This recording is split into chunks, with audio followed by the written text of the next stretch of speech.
Bit of a late review this time, but do you know what? It's got to let it sink in. It's not been the greatest of finales of the season for West Ham as we got beat 2-0 at Stamford Bridge by Chelsea and that man, Eden Hazard. Listen, got to respect that player.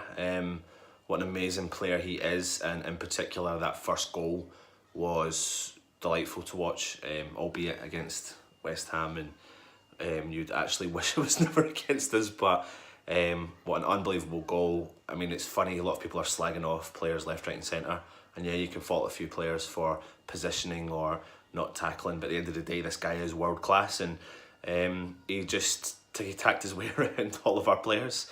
Anyway, team selection, if you watched the preview video, pretty much nearly predicted what the lineup would be, or what I thought it should have been, albeit it wasn't great. We heard early on in the day that Chicharito and Arnautovic was going to start together, and I was reasonably excited about it, although sometimes I don't know if I just get carried away. I think I probably do, but I think it depends on the opposition and who we're playing, so maybe I would like to see that again if we're playing, you know, the teams in and around us rather than the teams trying to, you know, go for the higher positions. But anyway, other news was Diop was dropped and Balbuena came back in, which was great to see. And what was great to see was it was as if Balbuena had never left. So I'm excited about him coming back. Although, like I said, when I say excited, I don't know, I just feel like every West Ham fan and everyone at West Ham right now is just feeling a bit of a downer. It's like, you know, you're just desperate for the season to finish, and just get to pre-season and you know, hit that reset button and go again next year. But at the end of the day, Balbuena's come back from injury. He's played 90 minutes and he didn't look out of sorts at all, which was great to see. Fredericks obviously played.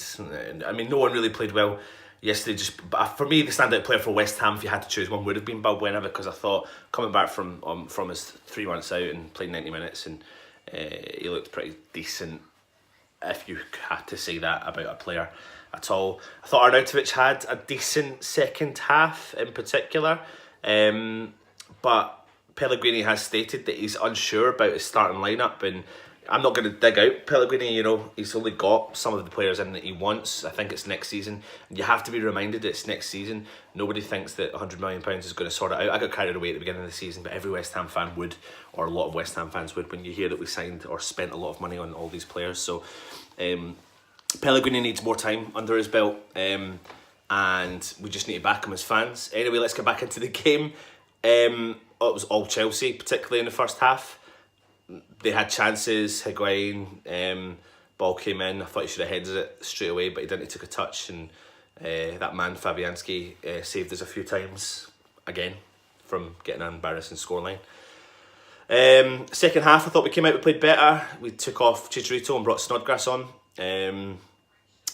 And yeah, we kind of created a few chances, and started to play up, and you could hear the crowd, which was fantastic. So it's always good when the crowd get behind the team, no matter what, and that is the West Ham way.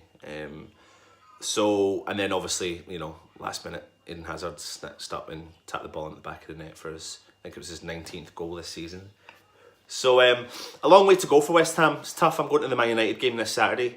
Looking forward to it. Just for an away day, it's just a good day out with a group of mates, and you know, yeah, there is that element of every West Ham fan that's probably just wishing for the season to finish now.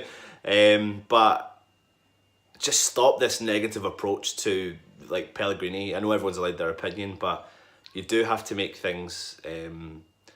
You do have to think about things and think, do people need bedding in time? The comparisons to Moyes are just crazy, because Moyes was here on a short-term deal and Pellegrini's here on a long-term deal. If you're here on a long-term deal, you're here to build something, and that's what he's doing, in my opinion. Maybe he hasn't got decisions right this year, but he's working with what he's got, and there is a clear-out needed, and I think he will need that, and I think that's what's going to generate some income to spend. So we'll see. Get your comments in below, let me know your thoughts. Short and sweet today, and there's a Grumble getting uploaded later on, so make sure you like that, thumbs up, etc.